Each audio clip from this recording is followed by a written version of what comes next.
Shout out to USARK and all USARK members. If you don't know what USARK is, don't be ashamed. Just go ahead and click the third link in the description below. See what USARK is all about, okay? You never know when legislations are going to hit your backyard, so that's why it's very important to consider becoming a USARK member today. These numbers really do matter, and they look at it for consideration when it comes to battling legislation. So first and foremost, thank you, Phil Goss. Thank you to anybody out there who partners up and volunteers with USARK organization. Thank you for anyone out there who's a USARK member. And if you can't become a USARK member today, please talk about it on your platforms. Let your neighbors know, let all your pet stores know what USARK is here for, and it's here to fight for our animal rights. Thank you to every USARK member and USARK supporter out there.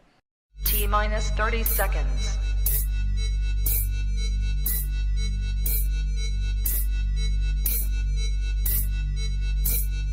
T-minus 20 seconds.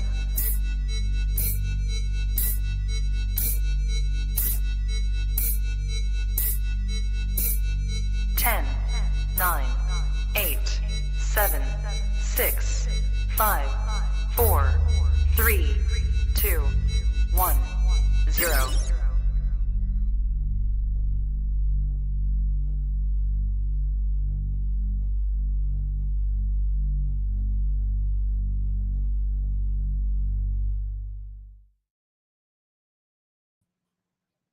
Trap Talk Reptile Network, the coolest reptile network in the world, episode 619. Myzislow Morphs in the building tonight. I'm your boy MJ. What is good, everybody? With me tonight is not Big E Top G, Villarino Reptiles. It is Krista. Top C. And you have fucking cats behind you again. You don't like my cats? I get it. It's your thing. It's like almost telling Dave Levison, like, why are you dressed that way? And you can't tell him not to dress that way. And you know what? I was tripping out about the cats, meant it to myself last Thursday night, but I was like, you know what? I feel like that's like a little theme of hers. Like it is. Justin loves watching them in the background. Just like Bilka, he likes watching the orange, especially the orange cat. Oh yeah, the orange one. Yeah. They don't make any noise. Hey, if I close them out of the room and close the door, they scream all night. So you better just deal with them. Otherwise, I can't focus. Krista, the cat lady, in the building tonight. Nerify Exotics, thanks for filling in for Big E. Can we like give it up for Big E? This is the first time he's ever called out. Okay, I think it was 63 episodes consistently. This man's never missed. Yeah, so yeah, you're heavily missed, Big E Top G. He had to take care of some stuff, and yeah. I'm excited to have you fill in tonight, Krista. It's your first time, not even your first time co-hosting New Breed on the Block. You filled in for me before more than once. Yep, a couple times now, I think. Twice, yep. All right, so how's it feel to be back? Oh, it's good. It's almost second nature, man. I had a show yesterday and today just keeps on giving. Thursday, and then you were on a big show Thursday night. Thursday? Yeah, just boom, boom, boom. What was your feedback on Thursday night? Did you get any like, because we talked about some heavy topics, right? And so, we can't please everybody, but we did speak facts. I'm curious, what kind of feedback did you get from our episode with Darian last Thursday night?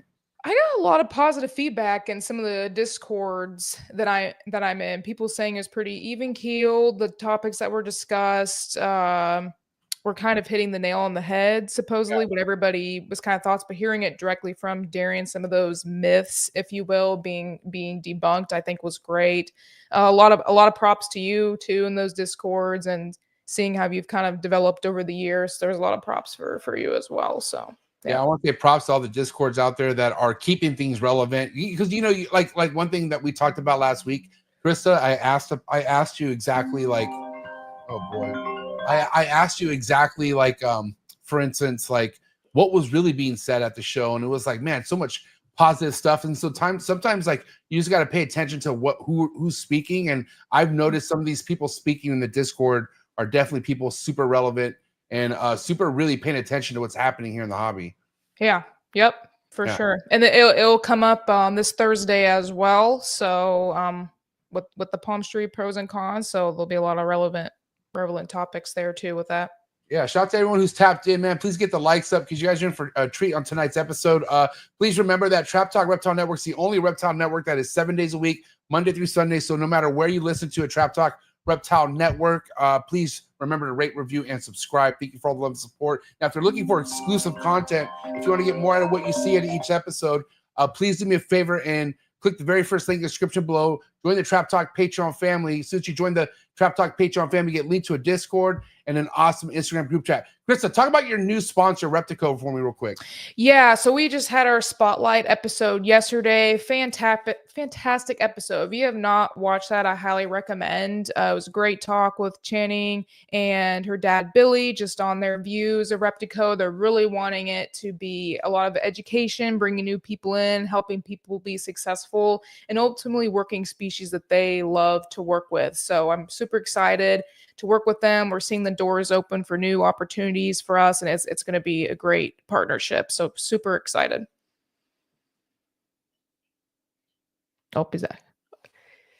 All right, sorry about that, Chris. So thank you so much, Reptico, for sponsoring Sunday night show. Just want to give mad props because also tonight's episode is brought to you by the Rice family. Shout out to Rice Reptiles. You can find all of Rice's Reptiles awesome high-end ball python projects and other really cool species on their Instagram account. So go to Rice Reptiles on IG. Also check them out on YouTube. Awesome, amazing YouTube account that they've been putting out episodes, I think vlogs at least twice a week. So shout out to Rice Reptiles. Thank you so much. Again, check them out on IG and also click on the link in the description below. Make sure you subscribe to their YouTube channel. Also, tonight's episode is brought to you by RGI, Rare Genetic Inc., #1 in the skin shed testing game. If you got a ball python morph, better be testing with RGI. And they're also doing really next level stuff with the colubrids. There's a few morphs in the corn snake game right now that they are testing. So a lot more cool things to come from RGI. And thank you so much, Ben and Sean.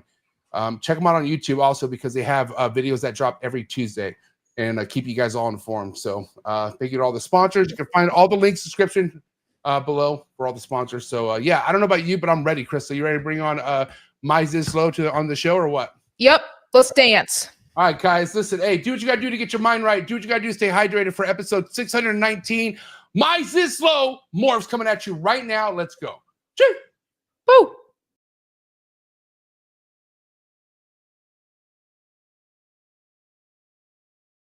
Good. You ready for do more in the future? Trap Talk podcasts? Yes. Man. Only Trap Talk. Exclusive. Yes. Exclusive. Oh. So stop calling us. Rub the spot, get the club to pop. When I come up with the crop, God love it or not. I'm hot from the hop to the rub the spot, get the club to pop. When I come up with the rub the spot, get the club to pop. When I come up with the rub the spot, get the club to pop. When I come up with the rub the spot, get the club to pop. When I come up with everybody, we do it. Everybody, we do it.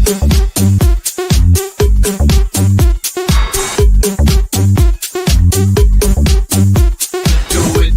Do it. Do it.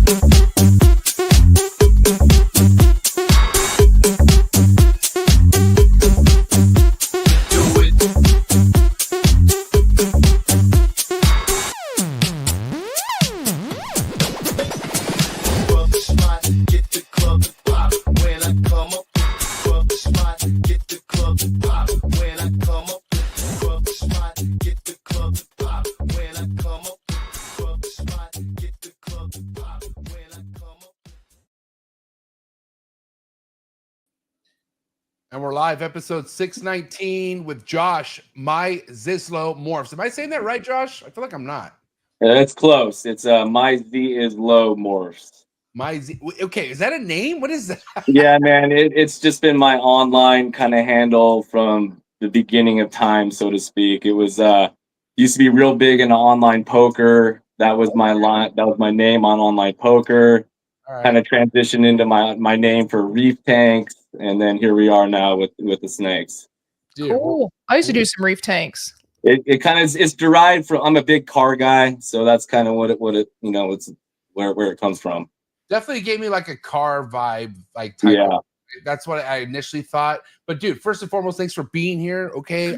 You've been around, been fucking with you for a minute now. But like, what's going on, bro? Because I know it's not just you, you have a partner, correct? Not really. I'm kind of on my own now. Initially, I was partnered up with my boy Taylor at Pacific Coast Pythons. Yes. Good friend of mine.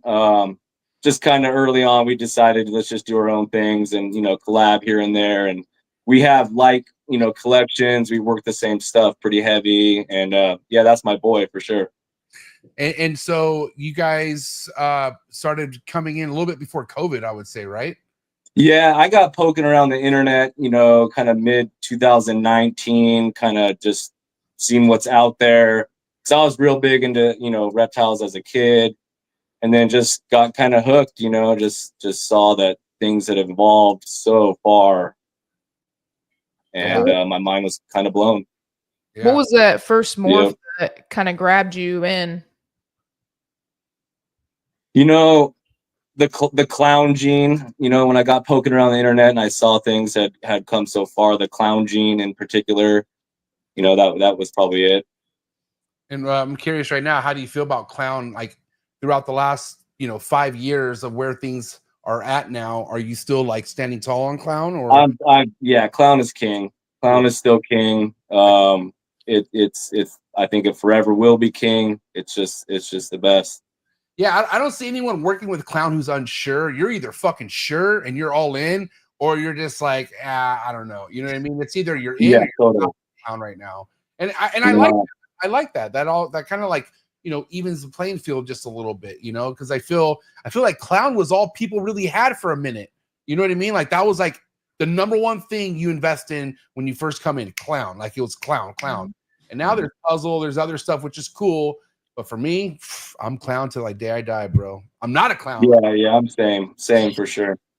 When did you through my research though, I also stumbled across Desert Ghost, and I was hooked initially, right away, with Desert Ghost too. So did you shout out. I'm sorry, go ahead. Just that's probably my number one recessive besides clown, I would think. They're neck and neck for me. How do you like hypo? I love it. I like it. If we're gonna say like if I had to choose one or another, I'm gonna ride with Desert Ghost. But do you feel like hypo? Excuse me. I mean, they work so well together. They complement each other so well. Yeah, what I meant by asking that is like, is it in your collection now? Like, do you have hypo? Yeah. I have a fair amount. I mean, I'm way more heavy in the Desert Ghost gene, but I have some hypo. And then, mixed in with DG.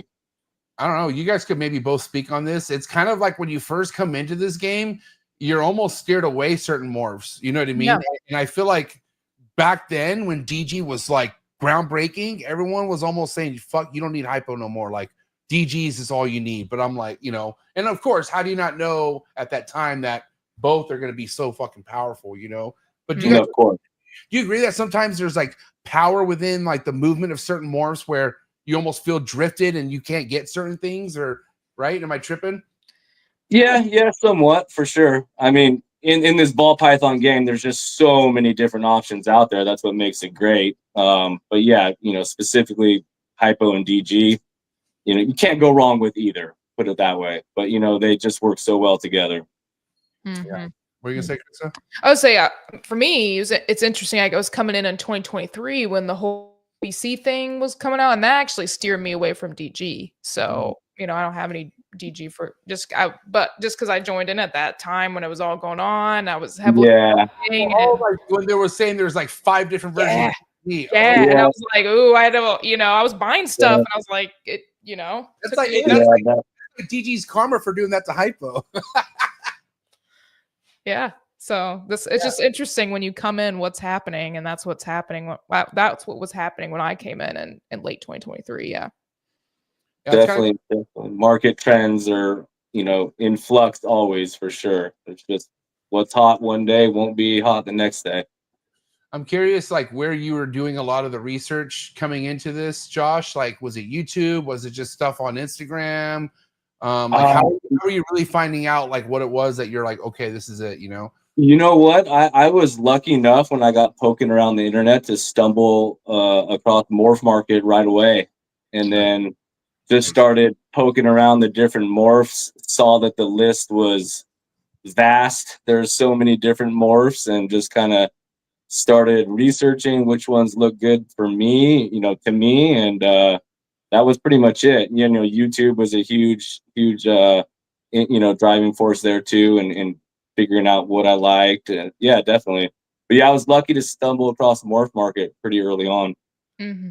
I don't know what other two things do you hear when you ask that question? Like, where are you finding out all the research on this? It's either YouTube or morph market. Like, Yep. let's be real. That's For me. That's how you get that many eyes on. I mean, that's how you get your eyes on that many different morphs.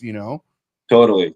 And when I did stumble across morph market, coming from how it evolved from when I was a kid till when I rediscovered them in 2019, it just mind was blown. Like, just could not believe that things have had come this far. Back when I was a kid poking around kingsnake.com, it was piebald and albino, and that was pretty much it. Yeah, I never had the era of king snake. I think I looked when I first came in, but like it was at that point I knew like what I needed. Although there would be like for chondros and other stuff, there would be crazy shit to pop up on king snake in 2017, 2019. I don't even know how it is nowadays, but dude, you find the most rare shit on morph market now. Like it's evolved for sure. Definitely. King snake was it though. I mean, I was poking around when I was real young, and I bought my first chondro when I was 13 off of kingsnake.com. And that was quite the experience, I'll say that. You want to hear a funny story about the owner of King Snake? And Eugene Bissett said this on the episode. He said that somebody offered to buy King Snake, the website from him at one point. I think it was for like 13 million or something like that. And he said no. He said no. And so like now, like someone's like, now let's see like what he would actually get for that. Now, if he were to sell, he probably wouldn't get 20,000 for it. Who knows? Yeah, I wouldn't even know what to guess, but definitely nowhere near 13 million. but you're right. There was a point where King Snake was king. Like that was the peak. Like that was. Oh, that was it. Yeah, for sure. Yeah, and so, but yeah, things change. Obviously, you evolve with times. And I got to say, for you, Josh, like, okay, so for instance, when you and Taylor kind of went paths, like, did your projects different at all, or do they stay the same? Like, did you add something new? And no, we both work, the same genetics pretty heavily. We're like-minded in that area for sure. We both love Desert Ghost, we both love Clown, and that's our primary focus, getting into it and still, moving forward. I mean, I've added quite a few other genes and recessives, since, but that's still going to be my number one love for sure. And so incomplete dominant wise, like what's that bread and butter looking like for you? Like, what are the important incomplete dominants in your projects? Well, I have a lot of spot nose. I have some lace. I love lace. DHI, I'm heavy in chocolate. I think chocolate is fantastic. I love the super. It works well in Clown, DG hypo. Chocolate is a big one for me for sure. Orange Dream, kind of the basics. Yeah. I like super chocolate a lot. Huge. Yeah, same. Still one of the best animals. That super chocolate DG hypo Clown, I think is what it was. But yeah, that was amazing. Animal. I actually preferred, if I'm being honest, we're talking about JPs, obviously. I like the super chocolate DG Clown visually more than the hypo version. They're both fantastic. They're both amazing, but I actually preferred the non-hypo version visually, personally. Yeah, I guess it's just like whatever your taste is on that. When you're at that level of genetics, I mean, you could go either way, but it's kind of like at that point, hypo in the mix is like almost to the point of it being exantic. Like it's a completely different snake. Like it's for sure. Yeah, and so obviously far more powerful. But yeah, just visually, I prefer the non-hypo. Something just stood out to me because one thing about my chocolate stuff, I want it all to be super. Like I want super chocolate everything. Huge chocolate fan. But I also like Wookie. And Emilio, you're missed right now. But he's somebody who's like, that doesn't fight me on this, so we don't argue. But it's like he's like Wookie chocolate, do the exact same thing. But how come you don't hear about super Wookiees? Like you see sick ass super chocolate shit everywhere, but why aren't you seeing super Wookiee stuff? And you never hear it. You never hear someone say, look at this super Wookiee, but you don't hear it. I don't get it. Yep. No, you're right. And that probably comes from, chocolates have been around longer, more people have worked it. Wookiees gained a lot of traction from what I can tell in the last few years, and it's an amazing gene. I'm seeing some crazy combos with Wookiee that are just pretty mind-boggling. But personally, being that I'm kind of, heavy in chocolate, I'm not going to add any Wookiee to my collection anytime soon. Yeah, I feel like that would kind of complicate things on being able to visually tell what's what and the testing and all that. So makes sense in that aspect of it for sure. Yeah. I mean, and me and Krista we saw Rice's Wookiee and chocolate stuff. What was it at Bob Vu's show? Yeah, they had some black pastel and yellow belly in it, and we were kind of going back and forth between the two. Yeah, there was like stuff I liked that was Wookiee, but it looked different. Like I'm not gonna say drastically different, but there's a difference. Like you can't tell me what my eyes are seeing. Like I just see the difference. You know what I mean? There's just like a slightly, I would say, like a burnt orange kind of glow. Like a rusted, I don't know. But either way, you can't go wrong with either one. But I will tell you, like, supers are something I like. I like to have something in the super form of things, because if I really like that genetic, like super gravel, right? Like I want that to continue on. You know what I mean? For what I'm doing with my projects. But yeah, it was just always stood out to me, like, what's up with the super Wookiee? Like, why? And then somebody in the comment right now saying, well, isn't there a wobble? So is that something that people aren't talking about? Who knows? I don't know. Not heard it, so I don't know. Yeah, I mean, I think there's a chance of wobble with many of the supers, and just some have it to extremes and some don't. I don't have any wobbles in my super chocolate boy that I have. That's for sure. Yep. So let's kind of take things back here as far as like the first clutches you started rolling out. Like, how comfortable were you? Like, was it something that you figured out right away when it came down to breeding ball pythons?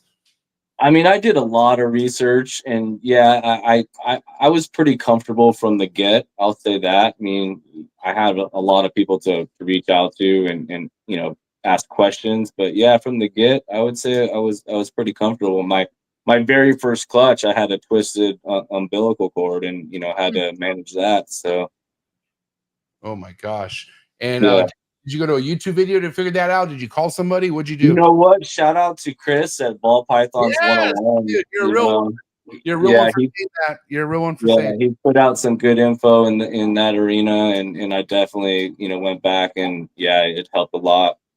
Dude. With that, I was just gonna ask you, do you have any mentors that mentored you on early in the game, or maybe now? No real mentors. I kind of just dove into this and figured out on my own. I've obviously made some mistakes looking back on it, but I kind of just did my research, went with what I liked. I wanted to make from the get ball pythons that look good as adults. That was the goal, and that's why I was drawn to Desert Ghosts. That's it. I loved clown, but then after doing more research, I saw that a lot of clown combos don't necessarily age the best. And then I came across Desert Ghost and saw how that age is phenomenal, so that made sense to combine them, and that's kind of been my focus. Yeah, because remember when clown was super hot, like this was before people actually saw how clown aged. And then but the reason why everyone still followed that trend is because that's how all the ball pythons age. They all age like shit at that time. Like it was before they discovered what DG does and what hypo DG does, and then now what lace and white lace does. Like now we are in the opposite era where these ball pythons are looking better as they get older, or just maintaining their pop, Yeah, no doubt. Yep, sure.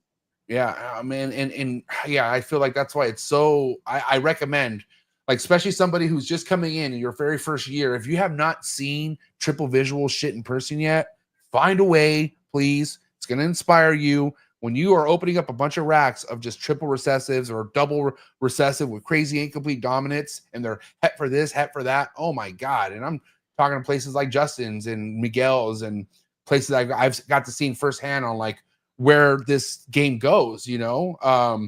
But like, dude, it's beautiful. Like seeing how adults look like now compared to when the standard was when we first came in. Dude, it's like night and day. It's crazy. Yeah, it's crazy for sure. I think that will only help bring new people in as well. Billy brought that up in the show I did yesterday about helping people get in, and they will and have more confidence if they can see an animal age better than when they got it. So yeah, I think people coming in is getting them in without the money influence. That's like because everyone has their own like situation in life where if you have money to spend, you have money to spend, but it shouldn't be something you have to do. Like it shouldn't be like, oh, if you're in this, you got to fucking spend thousands. No, dude, like it could happen, but it shouldn't happen your first year. I don't think it shouldn't happen your first fucking inquiry. You shouldn't be looking at freedom breeder racks. You know what I mean? On your very first snake ever. I think you should really just like anyone coming in should just be a keeper that they enjoy, like just enjoy keeping the animal for what it is. You know what I mean? Yeah. You know, start slow for sure. I get asked this all the time. What if tomorrow we can't sell ball pythons? And I legit, there was a time about a year ago I was scared about this question, but now I'm like, dude, I love all the ball pythons I have. I have no issues. I wouldn't care. Like I would have shit to breed. You know what I mean? Yep. And if I have to like sell them locally, whatever, like I don't care. Like I legit love what I keep. And so, and that's an uncommon thing right now in the ball python game. Like a lot of people are walking in their room with their heads down, dragging their knuckles because they have to go feed their snakes that they don't want to feed. They're over it. You know what I mean? Yeah, no doubt. No, I still love the animals, and that's definitely not me. You know, I look forward to coming out to the room daily. You know, feeding day is still one of my, you know, favorite things to do. My kids love it. Yeah, it's just awesome. You got kids? I do. How many? I got two. A little girl who's 7, and a little boy, a little maniac. He's 5. I think all boys are maniacs. I don't know. I just oh man, yeah, I love it. Like there's times where I'm like, oh my God, you just fucking broke one of my favorite things. But it's like you're just, what are you gonna do? Like, oh, I said to my buddy the other day. So like, I really like this chair, right? It's like probably the nicest chair I've ever had. Real expensive gaming chair. He literally has ripped like the cushion, like that part. For whatever reason, he likes watching his shows here, but then he likes touching. And he just slowly, after time, started lifting the cushion, and now he just ripped it off. And now my chair is ghetto. Yeah. What are you gonna do? But dude? you know, having your son in there with you, spending time, nothing beats it, right? I just smirk, man. That's all I do is I smirk. I shake my head. I go, so this is what I did to my dad. Yeah, no doubt. It's payback. I love it. So okay, you have kids. I mean, how are they with snakes? Are you like, you let them like them if they want, or do you like? Oh man, so you know what? When I got into this, you know, I never intended to go as hard as I did. It was mainly, you know, get a few, share the hobby with my kids, get them real involved, and you know, teach them to kind of respect all animals. And because when I was a kid, I was infatuated with them. So I hope that they would, you know, kind of feel the same way, and they sure enough have. They love it. So I'm stoked on that. You're breeding your own rodents? Yes. Nice, dude. Yeah, there was a mandatory, you know, it's once I started going pretty hard on it, you know, they're just so expensive, and then finding a trustworthy, reliable source, all that. So it was just right away I decided I needed to do it. Shout out to my boy, Maurice at Monterey Bay Morphs. He really took care of me in the beginning. Kind of, you know, he was the plug, and then, you know, got me started, and then just kind of ran with it. And yeah, it's a necessity for me. It is. And it's also like, if you have a really good hookup, it's almost, and you get comfortable with it, it's almost a bad thing, because once something, God forbid, happens to that hookup, and you're so used to that like flow of like, oh shit, my feeders are outside, let me go get them. You know what I mean? Yeah. Like I've been living in a delusional like world like that for 8 years, dude. And finally my guy got to the point, and he was real with me. He's like, MJ, like, we've been kind of going big with these customers. Like he supplies the zoo, like all sorts of big end customers. He's like, we kept you around just because you're the homie, but like when we got hit by this heat wave, like we're having a hard time keeping up with the bigger clients, and like we can't promise you. Basically, he's like, we can't promise you shit anymore, and like we'll let you know. It was like a thing where like I never had to worry about my order, man. Like I had to send it a week in advance. I walk outside, it's all there, invoice, no problem. And then it went to like, all right, bro, we'll let you like, well, instead of, it being a week before, he would have to tell me like the day before. And like, okay, I could do your order. I can't do your order. And then there was times where he's like, dude, I can't fulfill your order. And I waited all week thinking he could. And it just became a disaster, bro. And I out to those guys, man. Like right now he just dropped off and I didn't even know. I thought he wasn't going to come this week and he just dropped off. That's why I was like running like, whoa, you're here? I didn't know you're going to be here. And so, but I loved the hookup while I had it. But I'm back to fucking breeding my own rodents, man, because that's the reality. I don't, like you said, when you're in this deep, I don't know how you get away with not breeding your own rodents. I can't believe I got away with that long. It's crazy to me. But I did. And but yeah, dude, it's just, I'm very plugged into this hobby. Like this is my life. So imagine the person who's not that plugged up. Like imagine the person who has a lot of reptiles like I do, but they're not really know who the fuck to go to. Dude, it could get dicey if you don't have your own rodents. It's scary to think about. Yeah, no doubt. Yeah, I don't want to rely on anyone else. That's pretty much it, Yeah. Plus knowing what you're putting in your rodents and what they're eating and that part, Some of these rodent companies now, in my understanding, it's pretty sketch where they're coming from, what they might be sprayed with. I've heard horror stories, so yeah, I'm good on that. I'm gonna just keep doing what I'm doing. It's a very good point. When you're the one who's feeding the animals, what's being put into these rodents, exactly what's going into your reptiles. But why don't you guys do me a favor? It's been a long time since I bred my own rats. Okay, so I usually, when I did bring my own rats, I bred for my own collection for about almost 3 years, and I always use Missouri for the rodent feed. What is it that you guys like to use for your rodent feed? What is it that is even out there that is recommended as far as, because like I said, Missouri was always the number one from what I remember. So what's going on now? What do you guys use? Yeah, I never actually used Missouri. I kind of did some research, and a lot of people had reports that excessive tumor growth and all that. So I never went with Missouri. I used Kalmbach, and then for my rats, I use this kind of like, from my understanding, it's like a proprietary blend that Dean from Dean's Reptile and Rodents puts out, and it's just the stuff that he contracts for. I think it's like Star Milling. And shout out to my boy Maurice again. He picks them up for me and goes and meets them and then brings them to me. It's really good food. It's really worked out well for me. Yeah. If I wasn't breeding rodents, that's surely where I would be getting them from. The Dean. Yeah, I noticed that Kalmbach. Am I saying that it's right? Like Kalmbach. Yeah, I think something like that. It's higher protein than Missouri. Yep. By a lot. Yep. Not a lot. I've had good results with kind of combining them. I use both and give them like a combined mixture. I used Missouri first, and then I switched over to Kalmbach when I realized I could get it locally. It was a lot cheaper for one, but I saw a little bit better production on them with my guys. It smells better. It's a little bit, cleaner. They're eating it better. I did not like how Missouri smelled. I was not a Missouri fan of the smell. It kind of was like, and I felt like I would get stale bags. Like I would get bags where like the kibble wasn't as fresh as I've seen it before. Yep.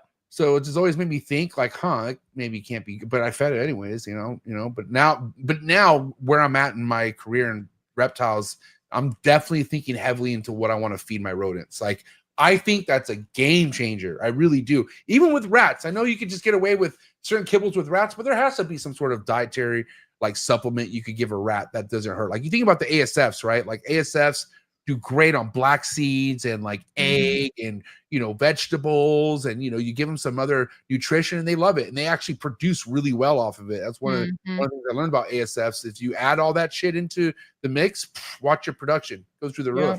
I Yeah. supplement with cat food too. I notice their hair gets a lot shinier. I don't do it all the time because I think it's a little bit too much, but I supplement about once a month with the cat food with the Kalmbach, and I notice that their hair gets real shiny with it. Just the I added just wish we fat. could legally own those ASFs out here in Cali. You know, it Well, sucks. they got these Kenya river hamsters that I've You know, apparently I've heard about those Kenya river hamsters. I might look into them. I would, bro. We can talk later. I got a plug, and they're Okay. completely under the radar. Yeah, no doubt. No, but like, okay, so back when I was breeding Kenya river hamsters, I was just doing solely cat food, high protein cat food, and black sunflower seeds with egg. I didn't add any of the Kalmbach stuff. But I'm wondering if the cat food is a bad thing for the rats. Like, were you doing that with the rats too, or just ASFs, Krista? Rats, because we can't have ASFs here in Missouri either. But you can't? No, we cannot. So So just you're on the hamster gang too? well, for sure when I move, yeah. Oh, got you. All right. But I don't think it's good long term just because the cat food, if you look at that protein, it's like hella high. It's like, I don't even know, 20, 30. I want to say it's like 30 some percent. So long term, it could lead to kidney, possibly like rats are susceptible to kidney issues anyways when they're older, but it could have a little bit of effect with that, I think. But not if you expire the colony after 9 months. True. That's true. Which remember, which I don't know if I remember Chad Foots. Shout out to Chad Foots, but remember we were looking at racks at oh yeah. And he was showing me how his whole operation. Yeah. And he has a date when that colony gets expired. And I'm like, you put the whole colony down? He goes, yep. And I'm like, wow. And because I guess after time, and we're talking rats here, things do happen with the organs and like things happen, but I don't know. I remember when I was breeding rats, I had some rats live pretty fucking long. And I get attached to my rats. I don't know if I could just put them down like that. Yeah, it's tough. They're you know, they're pets. They're pets too. So it's tough. If you start looking for the cutest ones, oh, it's over, dude. Like, yeah, no doubt. Then that cutest one you see all the time, and the next you know it's coming to say hi to you, and you're like, "What's up, dude?" And like, they're smart. Oh my god, I'm about to revisit some hell, man. Bro. They're super intelligent for sure. You know, yep. I wish they weren't so cute. I'll say that. You know. But yeah, my kids also they love that aspect of it all. That you know that maybe more than the snakes, but yeah, it's I mean, it's a necessary evil breeding these things for sure.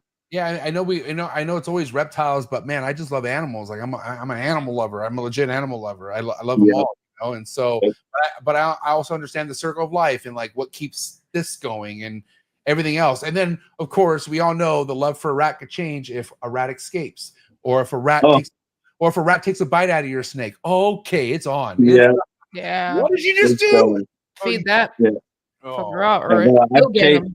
I've chased my fair share of rats around the room, and it's not fun. And when I finally catch it, it goes straight to a bin. Put it that way. Oh my god! And like, man, dude, my life is completely on pause if there's a loose rodent in my room. Like, oh gosh, I can't continue nothing until I get that rodent. Yeah.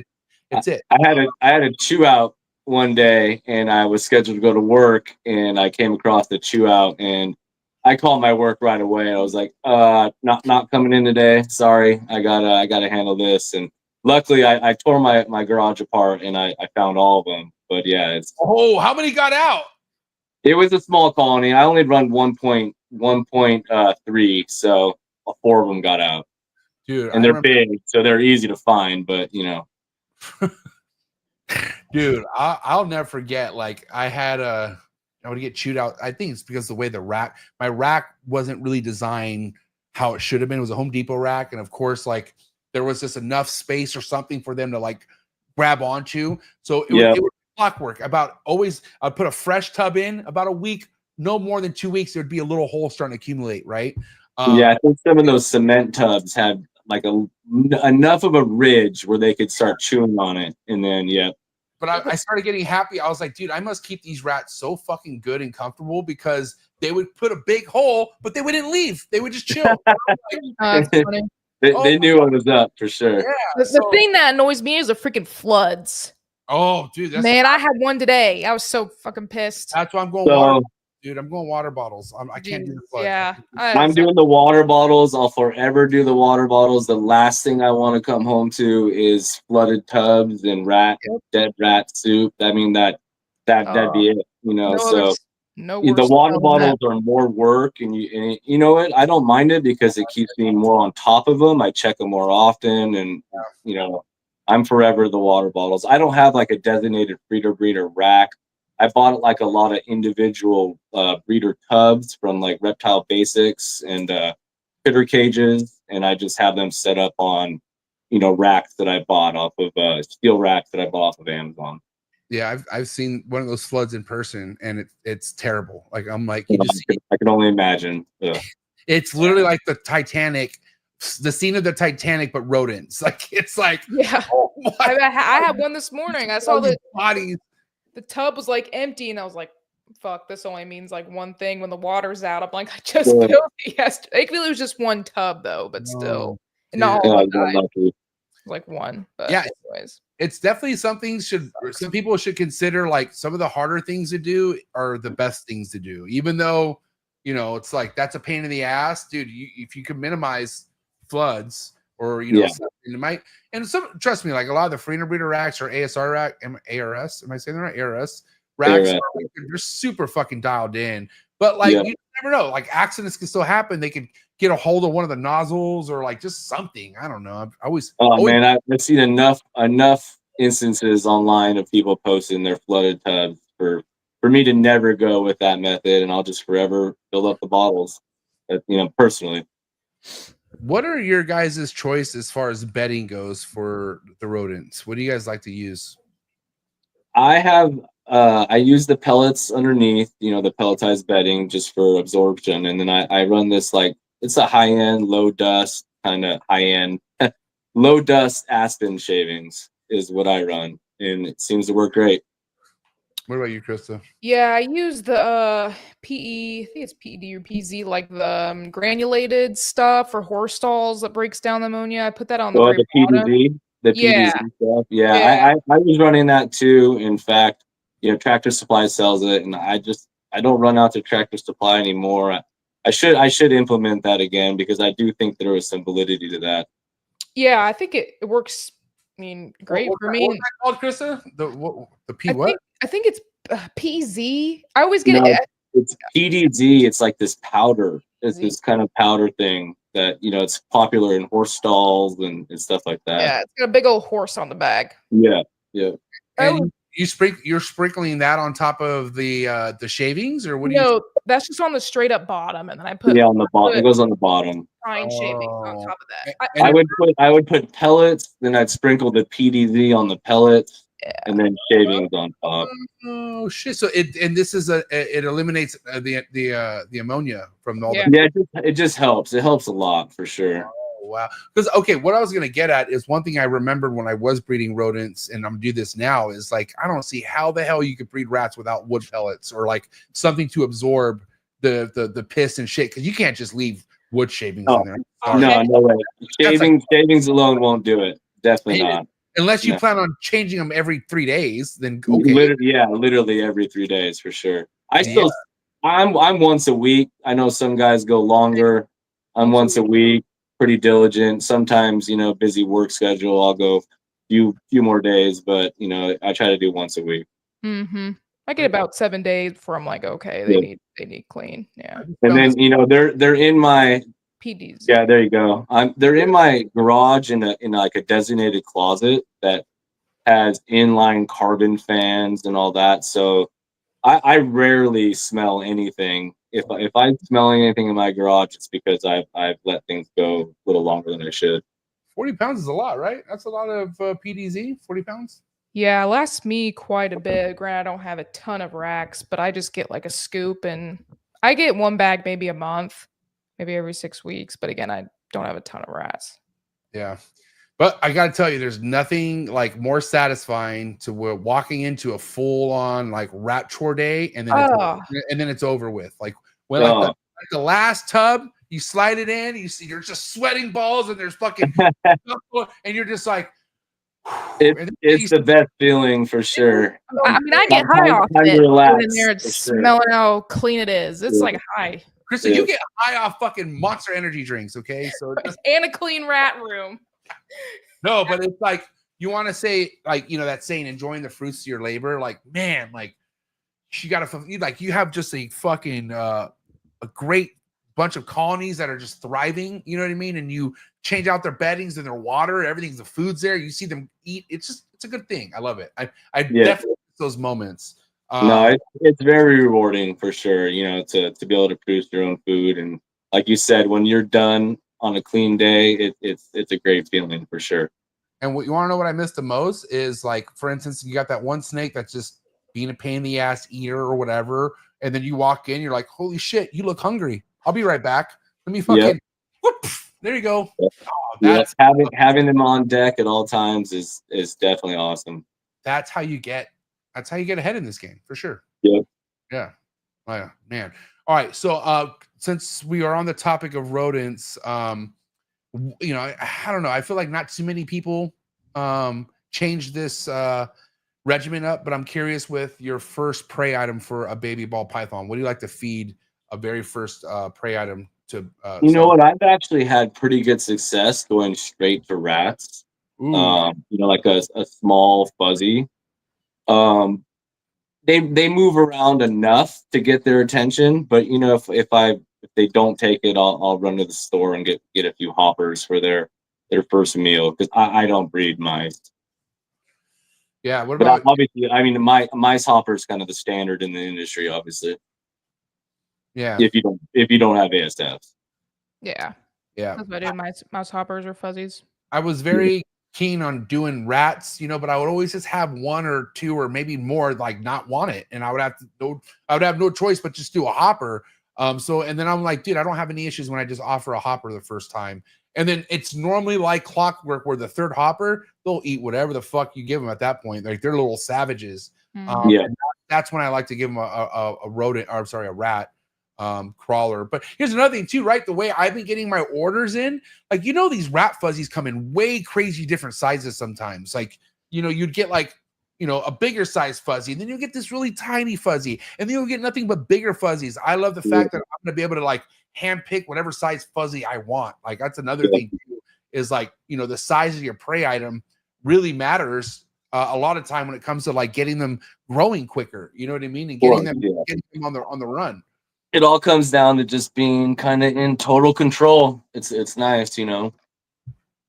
Yeah, and I'm curious, like, you know, with everything happening in the market right now, Josh, like, where are you at breeding wise? Are you kind of chilling out, like less is more, like meaning like just breeding whatever it is that you want to breed, or are you full on fucking production right now? No, I'm not full on. I've never been full on even from the get. I mean, to this day, I've produced 25 clutches to this point. You know, I'm very low volume. I have quite a few breeder females that I could breed, but just moving forward, I'm going to be super selective. Just have fun with it. You know, work the projects that I believe in and that I like. I'm going to work with what I like. You know, and that's pretty much it. Just I'm not dissuaded by the market. You know, kind of on the downturn, whatever. I'm just going to keep working with what I like. I love the animals. I'm passionate about the animals, and I mean, sure, it's kind of sucks to see things kind of in a low, but confident it'll turn around, and I'm gonna, you know, just keep plugging away. Yeah, you know, and you know, I watch a lot of different hobbies that's happening in this lifetime, and I think anything right now is on the slower side. Like it's like, and it's not just reptiles. A lot of people who are just caught up into the reptiles think it's just a reptile world, but man, it's everywhere. Like, and it's all because of the inflation of how things were 3 years ago. Like, and people were getting away with stupid overpriced stuff, and putting it in the hands of people who really couldn't afford it. You know what I mean? But they ended up getting it because they had the money at the time. So yeah. But it was a lot of that stuff. That's what's crazy, like to the max. Like, whoa, shit, you know, and that's why you see so many people to this day checking out. Dude, like, the purple shirt guy finally checked out. Couldn't believe it. Who's the purple shirt guy? Is that Olympus or whatever? Olympus? I always forget his name, and he's not bad. He's not a bad dude. I just never. I never followed him. I just No came across a YouTube video of him saying it's like I'm out the other day or something like that. I'm figuring that's what you meant. I'm gonna give him his flowers. Like he was definitely one of the first ones where I was like, oh, this is cool, like showing me like stuff on YouTube. But then like as I was getting more involved, I'm like, this guy's lazy. And then as I just stopped watching his stuff, he put a video out one time talking shit about the high-end ball python market. Yes, that's what turned me off. That's what turned me off. I was like, look at your shirt, dude. Like, what are you talking about? Like, it's just you always look like a bum. And I'm like, dude, I'm not gonna listen to a bum. No offense. And like I say, he's probably a nice guy, but the guy talked like a bum and was always salty at stuff. And it's like, bro, get the fuck out of here, bro. Just check out already. Like, what's wrong with you? Yeah, I'm not a fan of the negative attitudes and whatnot. I just try to keep it positive and keep plugging away with what I like. Do my own thing.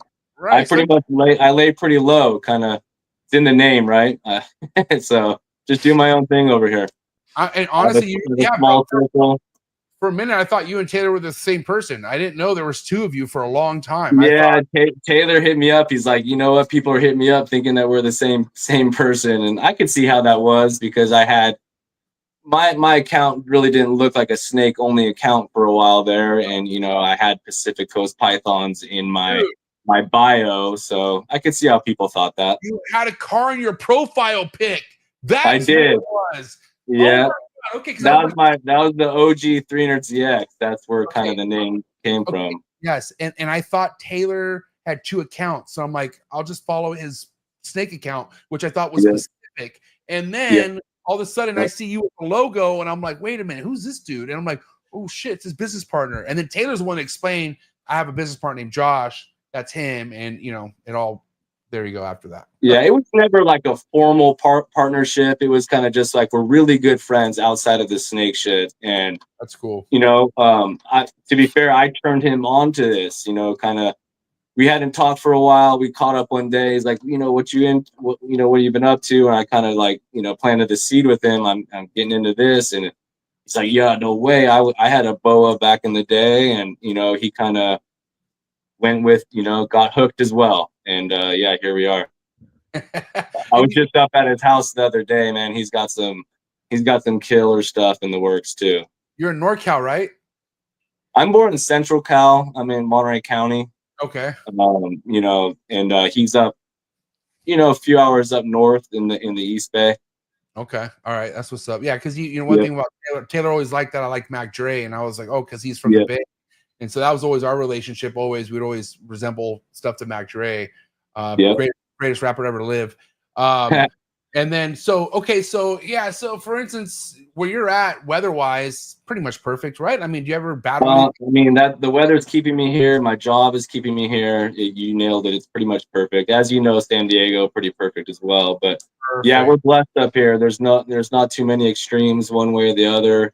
I joke with my buddy Brian at White Heart Reptiles all the time. That 67 sunny here again today, bud. Oh, yeah. He's sitting in 100 plus some days. So, Krista, I've been laying on pretty thick to you cold motherfuckers out there, huh? I know. I get tired of waking up, and you're like, "Oh, look at the weather today." I'm sitting here. Like, hey, dude, you're snowed in, and it's like 6 a.m. I'm outside doing water changes with no shirt on. I'm just like, wow, this is great.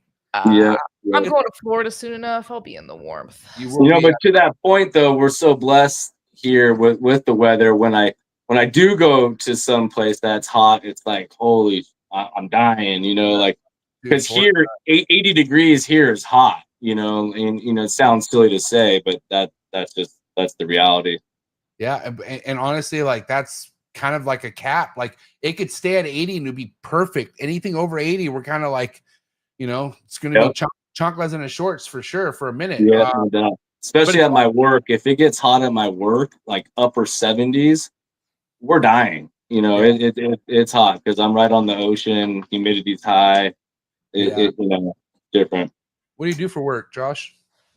I work at a private golf club in Pebble Beach, California. What? Yeah, it's pretty unreal. Every once in a while, I'll post in my stories some clips of the ocean and whatnot, and that's pretty much the office. Oh my God. Do you know how much I've obsessed over Pebble Beach since Tiger Woods 2002 on PlayStation? Like I was a Yeah. beast on that course. But then also when I moved back to Cali, and I think I got a couple snake friends that visit through Pebble Beach, and dude, that's a gorgeous area. I actually recommended Darian from Morph Market to go through there if he could, because he's driving up all the way to the coast. And dude, you work on that course, bro? That is nuts. Yeah, I don't work on Pebble Beach. I actually work at a really, really, it's a prestigious private club, and it's Yeah, I'm sure. yeah, I'm blessed to work there. We have a small membership, 250 members. Really, really affluent people, really well off people for sure. And you know, I'm blessed to work there. I'll say that. Krista, how old were you in 2002? 6. Damn. Okay, you weren't that young. That's still pretty. What happened in 2002? The Tiger Woods thing. Yeah, so it was my junior year in high school, and that's all I did. Junior, senior year with all the homies, like I played sports with. What we did, we played Tiger Woods. We obsessed over it like all the time. I Like remember Tiger Woods. Yeah. I fucking loved it. It's different now, but like that was an era. And I'll never forget Tiger Wood era in PlayStation. Yeah. Golf. Yeah. The game of golf has provided me so much. I love playing the game. It's my livelihood now, and it's just been a blessing in my life for sure. Okay, someone who wants to learn how to play golf, get a coach, right? You recommend that right off the bat? Just get a coach. Yeah, get a coach for sure. If you want to take it serious, take lessons. You know, it can be discouraging. It's the toughest game on the planet. But yeah, take it slow, have fun with it, get a coach. YouTube is a phenomenal source of info for, you know, getting better at golf. I'll say that. So, you know, there's many ways to go about it, and there's no harm in just going out and figuring it out on your own too. You know, it's lots of ways to go about it. Are there any advantages of a lefty, someone who swings lefty? Like I know in baseball, sometimes that's an advantage. Is there any advantages for a left-handed? I wouldn't say there's any inherent advantages. You know, some courses, the way they're set up, will favor a lefty ball flight more. But I'll say one of my good buddies is a lefty, and just it seems like everything that lefties do just looks cleaner, looks smoother, and I'm kind of jealous of that. My daughter is a lefty, and I got her into golf, you know, pretty heavily already. We're not doing tournaments or anything, but she loves it, and she's got that natural lefty smooth motion. It's pretty nice. Yeah, I'm trying not to make a whole like having my son be a lefty a big deal, but I do want it really bad. And I do see he uses his right a lot. So I'm listening, it is what it is. But yeah, don't fight it. My mother-in-law, she's a lefty. We like to think that, you know, she had some influence, but I could tell from the get that, you know, my daughter specifically, she was using her left hand a lot, and it's not surprising that she ended up being a lefty. Dang. Are you done having kids? We're done. Yeah, as far as I know, we're done. I haven't finalized that, and we're being careful, but yeah, we're done. And how old are you, Josh? I'm gonna be 41 this year. Yeah, so we're the same age. That's cool. Yep. I turned 40 in August. Shut up, Krista. It's a wake up call, man. But you know, I don't feel it, dude. Like I don't feel it either, bro. I really don't. My job keeps me active. You know, I feel younger than I am. We don't look it, for one thing. I know, just saying, and I don't feel it. That's why I'm like, fuck the numbers. I think I think it's all our facade. The numbers. I really don't think it's. Nah, I'd say like 5. What? Say that again, Krista? I'd say you look like 35. Oh, thanks. That's better for it. So that's not 45. Yeah, I get early 30s, 30, 35. Yeah. Yeah. Yeah. But I'm just saying, like back in our day, dude, in the 90s, a 40-year-old was like a fucking grown mountain. You know what I mean? God, you are right. And I think about that all the time. It's like, wow, I'm old now. What the fuck? Love the 90s. But also, like, okay, this is, I think, why we love what we do with the snakes. It keeps us young, bro. Like, don't you feel like a damn kid all the time with? Like, oh yeah, for sure. Like, I love it. Yeah, and you know, back to my job. My job keeps me young too. You know, I'm out in the beautiful fresh air on the ocean. You know, hiking 7-8 miles a day, sometimes 14 miles a day. So, Yeah, what I carry golf bags for a living. I'm a professional caddy. That's what I do specifically. So, Have you ever? I have to ask you because I like golf, but have you ever caddied for somebody really, really big? oh man, too many to list. Really, I don't want to name drop. I haven't caddied for Tiger, but I mean, I've caddied for. I mean, just the other day, I caddied for Peyton Manning. I've caddied for Aaron Rodgers. I've caddied for Obama multiple times. Yeah, I've caddied for some big names. Yeah, I'm telling you, dude, so many big, like any celebrities go to this freaking course. It's it's an iconic course. Crazy. And it's beautiful. It's good. You look it up after this, Chris. It's fucking so gorgeous. Like it's unreal. It's unreal. Yeah. So I've actually worked at Pebble Beach, the Pebble Beach course in the professional Pro-Am tournament, the AT&T Pro-Am tournament. I've worked that a few times now for a really good client, and that's an awesome experience. Every time I get to do that, it's a lot of fun. I've been on TV a few times actually. It's kind of cool. It's fucking epic. All right, so real quick, back to snakes. Yeah. So as of right now, I know you kind of told me like how important DG is, DG clown stuff. What haven't you added to the mix yet that you are either been looking at, or you're like, all right, at some point I need to add this morph into what I'm doing? As far as like codoms or recessives, whatever, it doesn't matter. I mean, you pick it at this point. Well, I DG clown's the base. That's the mainstay for sure. But I'm dabbling in. I've introduced Monsoon to the collection. Monsoon, True Ghost stuff. I love. I'm now specifically with the DG Clown project. I'm trying to just combine as many good relevant codoms into that project, because that's going to be the key moving forward. It's not about just obviously making DG Clown base animals, NC DG Clown, stuff like that. The future is gene packed relevant genes, DG Clown combos. Are you super anti-pastel? Like, stay away from it? Not at all. No, that's one thing I'm not, almost to a fault, I would say, because I actually, when I got into it, that, speaking on DG, what drew me to DG was the pastel DG morph. Listening to Justin talk, Justin always was, saying that pastel and DG work together like peanut butter and jelly, which they do. They work phenomenal together. So I probably, in hindsight, went a little too hard on the pastel DG front, when I got in. I don't really regret it. I know pastel gets a lot of hate in the hobby, but I think if you keep it in the right stuff, like DG, it has its place. The very first snake I hatched was a pastel DG clown. I mean, listen, we always talk about this on the show, but it all lands on the kind of line of morph that you're working with, right? And I know for firsthand that pastel and DG could do fucking damage together, especially 100%. Yeah. Complete dominance, right? And but it also depends on, like I said, that line of pastel and how you're putting it in. Because the very first DG clown combos I ever made both have pastel, and I'm not upset at it. I'm not upset at all about it. Like no. I knew firsthand like how important it was for me to keep these versus trying to sell them. You know what I mean? Yeah. Like I said, the first snake I made was a pastel DG clown. It was a split. It was a dual sired clutch. It was I bought a killer.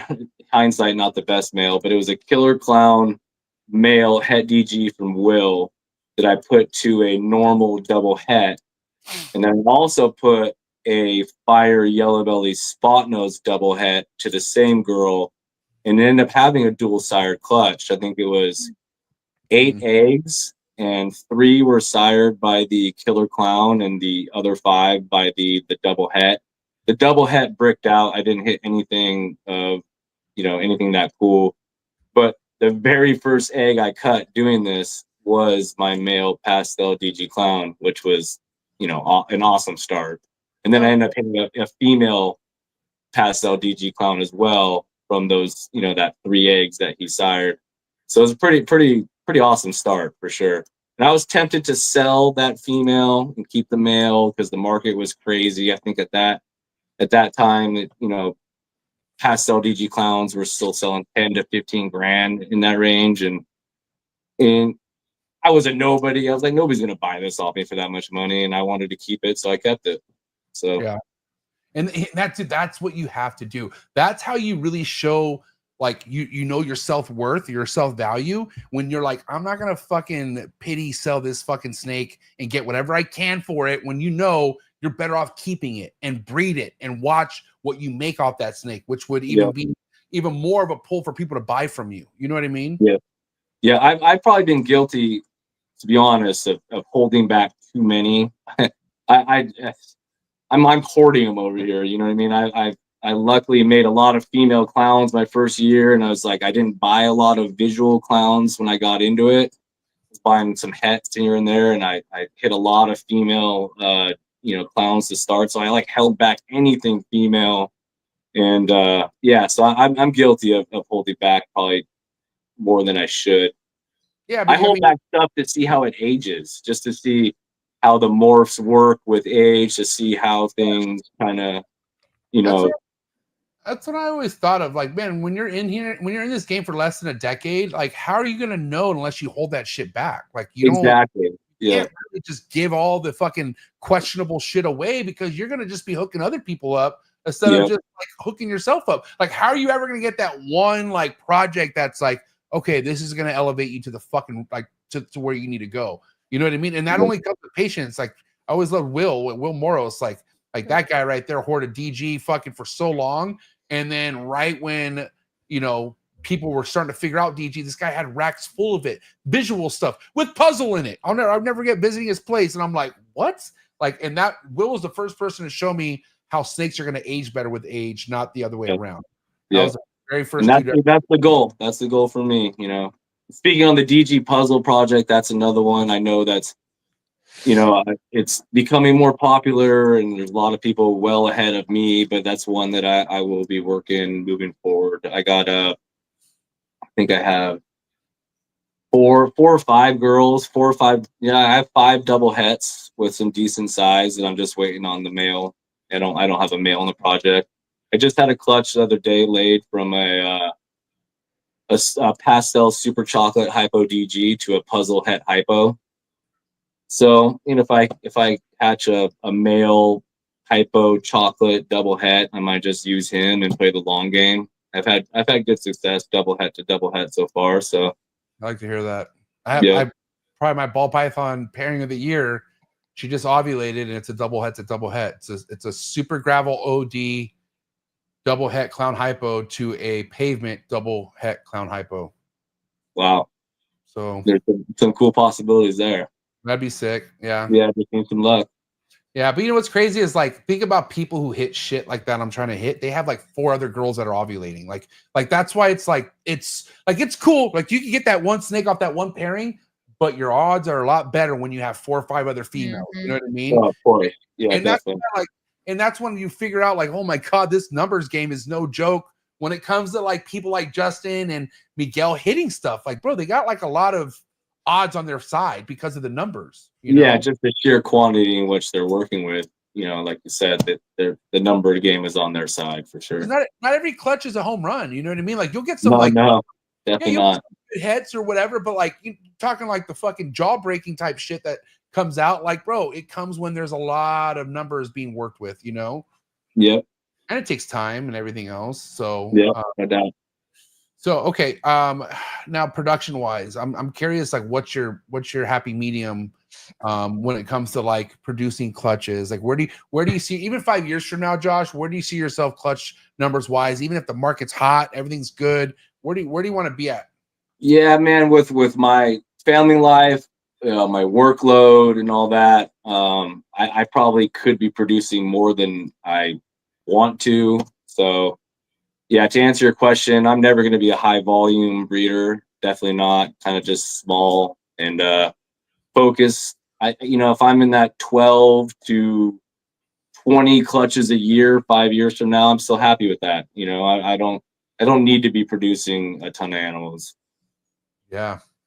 And what's crazy is coming into this, I'll never forget how bad someday I wanted to hit 100 clutches. Like, No, that's anxiety. Like oh, 50. insane. But I'll never forget like how important that was. Like, I remember planning out my years. Like, okay, this year I'll do 8 clutches. This year I'll do 15, and I'll work my way up. Oh my God! It only took like 2 years of hitting over 15 clutches for me to realize you are not going to ever hit 100 clutches. No, Yeah, it went from that's 100. not my future. The only way that's in my future is if I quit my job. I moved from California, and I focus heavily on the animals, and that's just not my future. In the immediate future, anyway. I'm just content doing with what I'm doing. I love my job. I love working with these animals in the capacity that I am, and I'm happy doing it.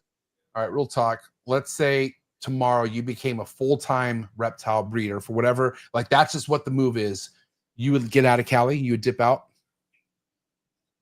I think I would, just because the standard of living is so high out here, and I could live comfortably elsewhere. Where do we go, Josh? Where do we go? I mean, I had this conversation with Taylor the other day specifically because he mentioned something about that, and it's just like, dude, this area is so perfect. We're paying for this area, and it's worth it. I might not agree with the politics and whatnot, and I don't want to get into all that, but at the same time, this area is so beautiful. It's unbeatable. We're blessed with the weather. My job is keeping me here. I don't see myself going anywhere anytime soon. But where would you move to, though? That's the thing. Like, where I had to move, I got some Idaho. I spent some time in Idaho as a kid. Idaho, okay. I love Idaho. I'm not opposed to moving kind of into the mountainous ranges type states and whatnot. I couldn't move to Texas, even though that's just an attractive option. I'd probably keep more Western Hemisphere, and Idaho would be high on the list. I need mountains, dude. I at least need mountains. Okay, yeah. I can't just be like nothing but flat ground and nothing but bars and people. Agreed. I had a good buddy that just moved to Texas from my city, and he's liking it. He's loving it. I think it's just a good change of pace for him, and I haven't really talked to him as far as like, dude, are you missing the landscape and whatnot? I'm sure he is. How could he not? But he's liking it. I'll say that. Maybe he's just being positive. I think he's trying to just be positive. For sure. There's some of that, definitely. When you grow up where we grew up, it's really hard to top this. I'm just telling you, like, we have great combinations where it's like we almost rather fucking give all our money up just to be here. You know what I'm saying? 100%. Yeah. And like back to my job, just my office is so unreal that like I look forward to going to work daily. I work with people from all walks of life, and I run across just interesting people daily. So that's so from sports stars, politicians, to just regular old Joes that are just thrilled to be there, and it's just it's an awesome gig. I'm gonna bug you for office pics, bro. I'm gonna need some. Well, like if you in my story, I'll post them every once in a while, and it's basically just picturesque ocean views. I posted one the other day, just when I was out on the ocean, and that's the office. Oh, man, and I'm curious, like what's your routine like? Like you have a rodent day of the week, and you have like a snake water change day of the week. Like, how are you? Like, I try to stay on on top of everything weekly. The rodents are done Friday or Saturday is kind of our the day that we shoot for, so we can get it out in the trash on Monday. And water changes and maintenance, that's daily. I'm going into the room pretty much daily and just going through the tubs, and I see I'm kind of like you. If I see a fresh shit, I can't leave it. I pick it up, and if the water bowl has got a bunch of COCO in it and it's brown, it's getting changed. You want to know the shits that I see that I'm okay with sometimes waiting to the next day? This fucking bottom level right here, right? And I don't know about you, my back hurts, okay? But like I'll get down and I'll spot clean, and as I'm getting up, I'll see another like shit behind the pothos plants. And I'm like, and then there's a snake with the head down ready to bite me, and I just look, I go, oh, fuck it. I'll see you tomorrow. Yeah. No, there's instances too where I'll come out here and I got to get to work, and it's like, okay, I'll leave that. I'll get it later for sure. Yeah, but trust me, I got the time. I'm doing it. But man, it's definitely really hard to be that like psychotic clean over things. That's why, like, I make it seem like I'm like Mr. Super Clean, and I am. Don't get me wrong, but there are times where I'm like, that urate's not gonna fucking hurt nothing. Like, it's gonna just, the male likes it. I'm sure why he's paired up with the female. But I will say, man, I've seen some fucking videos out there of some people that I'm like, like, bro, you're not going to tell me that paper was changed 2 days ago when there's mold. Yeah, it's hard as cardboard. Like, what is happening? And I can't believe they show the story. Like, it's crazy. Yeah, dude, this is a subject that I kind of talk with the few people that I do BS with, and that's one thing that we talk about is like, I can't believe some of the stuff that people show off with their tubs, and the way that they look. It's just like, I wouldn't show that, that's a reflection of how you're taking care of your stuff, and nah, when I see tubs like that too, it makes me think that's like, well, that's probably not someone that I'd ever really, buy from, to be honest. It's wild to me. People just show that without thinking anything. Yeah. You're not the only one thinking that either. Like, think about how many other people are like, yeah, I'm good. You know what I mean? Like, and it is a lot of people who are new at this, and it's kind of like, bro, it's not the way to come in, and from what I understand, I'm sure there's somebody talking to them like, hey, you should not maybe show that off. And it's the ones that don't know how to take the criticism, the ones that think, oh, if you're tripping, I'm like, all right, we could smell through the phone what's happening. Yeah, exactly. Yeah, no doubt.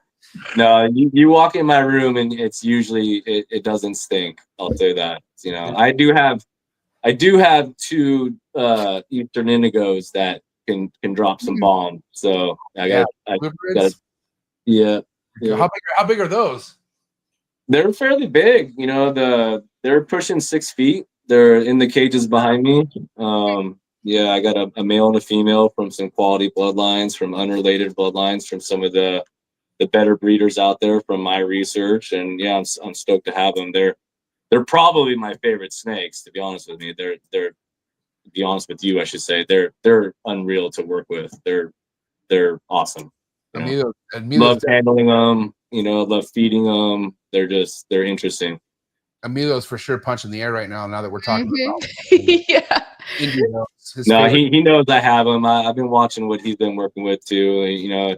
I know he loves them, and I'm not surprised to hear that because they're awesome to work with. So I'm glad you brought that up because I'm curious, like, how important you feel like it is for someone out there to have at least another species to be keeping. You know what I mean? Like because I get it. Like, man, ball pythons that's the drive. It's kind of the gateway, right? But at some point, you got to figure out what else you might want to keep. And I'm not saying to the level of ball pythons, but don't you think like it's good to kind of like explore what else? Yeah. Your mind going? 100%, definitely.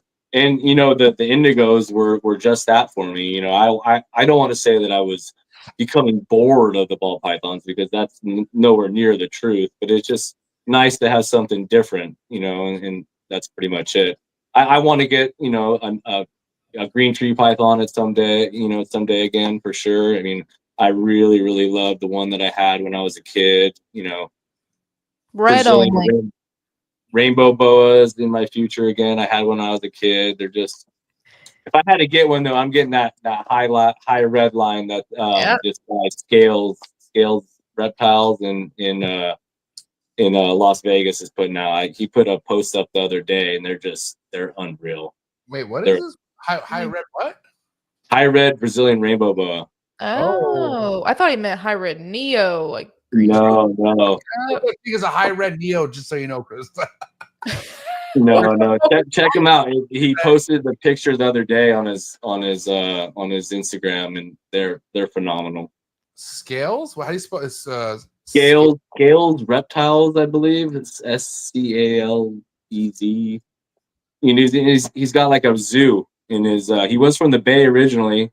Taylor's good buddies with him, but he moved to Las Vegas, I believe, and he's got kind of a zoo in his basement, and it's just an unreal spread, working with a ton of different animals. Okay, look at this. I seen some hypo rainbow boa This is Those the fucking other day. I'd never seen one of crazy. those. Yeah, there you go, right there. Unreal, huh? He posts Oh, that next to the regular version, and Oh wow. These Yeah. look like they have Scrambler. yeah, they're crazy. Damn, these look pretty intense. Yeah, they are. It's definitely not a normal rainbow boa right there. All right, I want to go back to what we were talking about earlier. You know, as far as you adding another gene in the mix, you talked about Monsoon, right? Yep. So how are you going to play Monsoon? What's the game plan with Monsoon? Well, I don't have any females to make visual monsoons. I bought a male with the intent to work long game, multi-recessive stuff. I want to work it into DG. I want to work it into clown, and then, you know, eventually the triple. Obviously, the pattern is pretty strong. You can really only tweak the color for the most part. Though I've seen some genes like Enchi really open up the pattern in Monsoon, and I think it works really well. But yeah, the goal of Monsoon is just to kind of get it into clown, get it into DG, and then in the future get it into both and tweak the color. You know, I don't have any lavender stuff, but I think Monsoon's going to look great in lavender. I think there's long legs to Monsoon. You know, people think it's kind of limiting with the pattern, but tweak the color, you know, many different ways. It's probably going to be pretty awesome. I mean, can you imagine a DG Xanthic Monsoon? It's going to be unreal. But you know, Xanthic could do crazy things, like good and bad. You know, I'm Yep. just curious. I'm real curious to see what Xanthic would do to that pattern. There was another Xanthic example out there. Oh, of course, she's here. Sunset. I think Xanthic Sunset is gonna look like fucking ass. I really do. I couldn't. Yeah. I don't want to talk bad on any projects or anything, but there's yeah, I don't think that's going to be a winner personally, but yeah. Chris is getting bothered right now. I hot and bothered. No. I mean, I don't know. You never know. You can mix with them. Yeah, you never know. You might it might surprise us. But hey, I don't want to shoot anything out until it comes out. All right. Well, since Chris had brought up Sunset, how do you feel about Sunset, Josh? Not for me. Yeah, I don't see myself working it in the near future or distant future. I will say there's been some combos made recently that are pretty nice. I think Brad Boa put out a calico spot nose Sunset that was wild. I like that. I like that more than some of the double recessives I've seen with Sunset, to be honest. Like, you know, Sunset Puzzle is one that I know when it hit, it kind of broke the internet, but it's not doing much for me personally, you know. And I love puzzles. So just to answer your question, Sunset's not for me. What about Ultramel? I like it. I appreciate it. I think some of the combos being made are really, really nice, especially with the darker genes. You know, I'm liking, you know, the direction I'm seeing. Like guys like Portuguese Pythons have been putting out some awesome Ultramel stuff with some good long-term goals. And I think they put out some the other day. It was like a Mojave leopard, something like Mojave leopard Ultramel something, but it looked unreal. So yeah, I like it. I'm limited on space, man. There's so much stuff out there. You can't work it all, but I like it. You know, it's crazy. Even if you have the space, it's like damn near impossible to really be like that focused on that many different fucking morphs out there. I feel like the stars align where they need to align. Like I like what I like, but goddamn, if I had to get everything I liked, it'd be impossible. Like it'd be impossible for sure. Out even thinking about it, like I just like. Now I remember. Now it was Portuguese did the Mojave Blackhead Leopard Ultramel, and it looked unreal. Blackhead, I think, does really well on Ultramel. It does, yeah. Just hitting. Yeah, love Ultramel. So are you more a fan of the darker stuff or the lighter stuff, Josh? If you had to pick, if you had you know, I like it all. You know, just generically speaking, I like everything. I'm not team dark, team light. You know, I find kind of beauty in it all, really. Like I said, I love bright yellow pastel DG combos, and then I also love. I have a GHI blackhead hypo that almost looks like an IMG type boa in a sense, you know, and I love her. She's got like these crazy blue lips. She's dark with this crazy sheen. You know, I like it all. Put it that way. Yeah, you're almost doing yourself a disservice picking a side. Like you have to you have to explore both fucking side of the rainbows here. Yeah, which they work differently in different things. So in order to kind of pivot, depending on if you're making stuff that hasn't been made yet, then you kind of got to have a little bit of both. And I don't think there's anything wrong with kind of combining dark and light too. You know, like I have an Orange Dream Blackhead DG that I picked up off of a breeder recently, and it works great. You know, it looks awesome. So, yeah. Anything that you started working with or wanted to work with, and then you turned out like, it's probably not good for me. I'm good. I'm gonna vert this way instead. You know, just early on, I probably invested too heavily in certain genes, like pastel, really, even though I love it. You know, I probably went a little too hard in that area. My buddy Brian gives me a lot of shit for having as much butter in my collection as I do. But I actually like what it does, you know, and I think it does well in certain clown combos, mixed with spot nose specifically. It does awesome. So I think I probably just went wrong with adding too much of certain genes, kind of getting into it. I don't really regret it though. You know, I'm putting them in strategic places that I like. So yeah, and it all comes down to just being strategic with that gene, like pastel, right? I treat pastel like fucking spot nose. I'm not gonna put it back into spot nose. You know, I'm gonna treat it for what it is and do good with it just by itself. You don't put, you know, for instance, like, and no offense, I'm just saying it's really hard to like say, I got this beautiful super pastel. Like once you go to the super, it's kind of like, all right, like no. I will, moving forward, I will never do a pairing where a super pastel is in the possibility. You know, I won't do that. I'll shy away from that for sure. Yeah.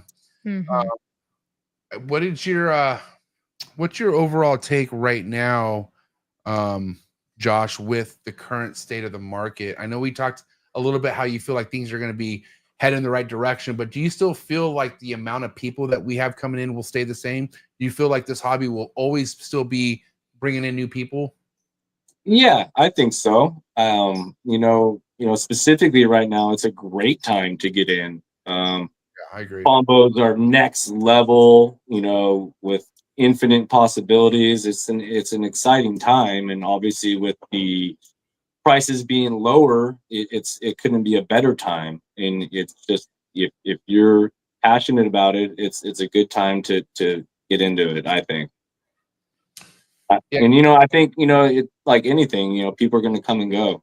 This hobby's been around forever. I remember poking around the internet on King Snake when, you know, the late 90s, and here I am in 2025. So it's I don't think it's going anywhere. Yeah, I mean, as long as I've been doing this podcast, you know, how many people I've had message me saying, "Yeah, I stopped keeping in 2006, and like now I'm back on that horse." And like, there's a shit ton of those people who've checked in and check out and come right back in. You know, life happens. Like it's exactly, yeah, and I understand that too. Life happens. You know, it's still in your blood, right? You're probably going to get back into it at some point if you had to get out. So, and that's the real. I mean, that's the real thing to pay attention to, right? Like, it's, if you're really meant to be in this, you'll always find your way back in it somehow, you know? Because for me personally, man, I've done a lot of cool things, fun things in life, some sketchy things, but nothing has been more rewarding than the snake game, like, or in the reptile game, I would say. Like, and I'm talking mainly with the stuff I keep, but also the people, like everyone I've met. It's been amazing. It's been like a life-changing experience meeting all the amazing people I've got to meet over the last 7 years, you know? Yeah, that's awesome for sure. It's not just the animals, the people too, right? For sure. For sure. Yeah. And it wasn't like that in the beginning, as a lot of people know. I didn't give a fuck in the beginning, but like, obviously you come to, you know, especially if you're doing this full time and you want to be a business, you got to open your eyes. You got to, you know what I mean? You got to be here for the people, you know? I'm not saying you got to be fucking shaking hands with everybody, but you definitely got to be here for the right reason. And that's to bring people in and keep them here. You know what I mean? Yeah. And moving forward, that's something that I hope to I don't know, get better at, you know, and get more involved in the community. You know, I haven't done any shows yet, and that's something that I, you know, once I have the, I guess, the stock to make that, you know, worthwhile, it's something I'll explore probably on the local level.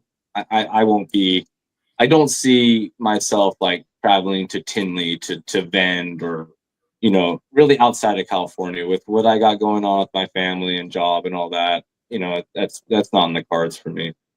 Yeah. All right, check it out. We're into the wrap-up topic of the episode. I'll go first, and we'll go to Krista. And we haven't talked about kind of the main title tonight is breeder loans. I'm curious, like, you know, obviously you have that relationship with Taylor. You guys are really close, but like your advice and what's your take on like breeder loans? And what I mean by that, there's people right now who either aren't as confident with their own stuff or whatever, but they're willing to like give something very powerful and investing into somebody else's collection and, you know, wish for the best. And I'm not saying you can't do that. Obviously, tons of people have collaboration loans out there and whatnot, but I'm curious what your take is on like actually doing a breeder loan with somebody, and like what your do's and don'ts would be with that. Well, I don't have a lot of experience in this arena. And, you know, Taylor and I have done a few collabs, and that's pretty much it. But I would say, you know, if that were to be something I'd explore, I'd want to make sure that, you know, communication is huge, and that we're both on the same page with expectations, as far as like who gets what when the clutch hatches, you know what I mean? Just communication is everything. I think that's probably the most important thing. I would want to make sure that, you know, if one of my animals is going somewhere, that person is up on their husbandry and their collection is clean and all that, you know, stuff like that. Just, I think communication is everything. My biggest thing, like for instance, if it was going to Krista, this snake, I'd be like, if you put this fucking thing to any sunset, it's over, dude. I'm just kidding. Yep. That was a joke. That was a joke. No, but Krista, what's your take on breeder loans and all that? Like, I mean, because you're definitely kind of also like, you know, just now getting your feet concrete into the game. I don't think that's definitely important to you, but like, what do you think of when you think of people doing breeder loans out there?